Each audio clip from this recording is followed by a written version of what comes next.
La nature a-t-elle une conscience? Et par là, est-ce que les animaux, tu parles d'intelligence, des intelligences animales, mais est-ce qu'un animal a une conscience telle que l'homme peut avoir conscience de lui-même? L'animal a-t-il une conscience selon toi?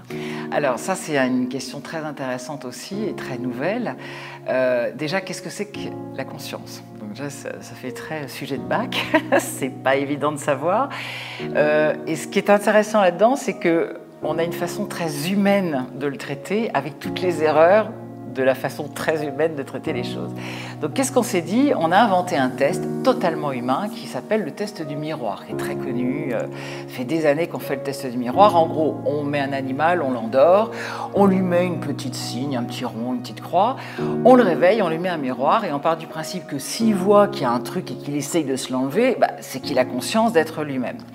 Donc les dauphins, évidemment, réussissent haut la main, les pies, que les gens n'aiment pas, qui sont un modèle d'intelligence et de gentillesse. Elles ne sont pas voleuses, elles sont juste géniales, les pies. Mais bon. Les pies réussissent très bien, les éléphants réussissent très bien. Et ô étonnement, les singes évidemment, et ô étonnement, des animaux aussi malins et géniaux que les chiens ne réussissent pas.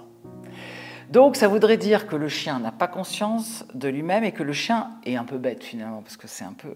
Et en fait, c'est ça qui est intéressant, c'est qu'on se rend compte que toute la difficulté pour un scientifique aujourd'hui, c'est de faire des tests à la mesure de l'animal, de faire des tests pour les éléphants en langage éléphant, de faire des tests pour les chiens en langage chien, etc. Et ça, c'est très très difficile puisque nous ne voyons tout que par nous-mêmes.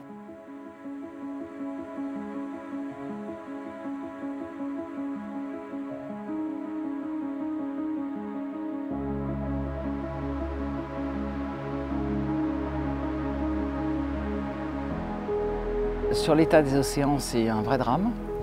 Parce que en fait, je trouve que ces images le montrent. En fait, nous, les humains, on voit l'océan comme une grande nappe bleue, merveilleuse, où on fait du bateau. En loisir. Mais en fait, c'est un grand univers qu'on connaît très peu. On est en train de découvrir les abysses, donc les profondeurs des océans. Et on est en train de découvrir qu'il y a une biodiversité quasiment presque plus riche que celle qu'il y a sur Terre. Donc c'est te dire à quel point on découvre des choses incroyables.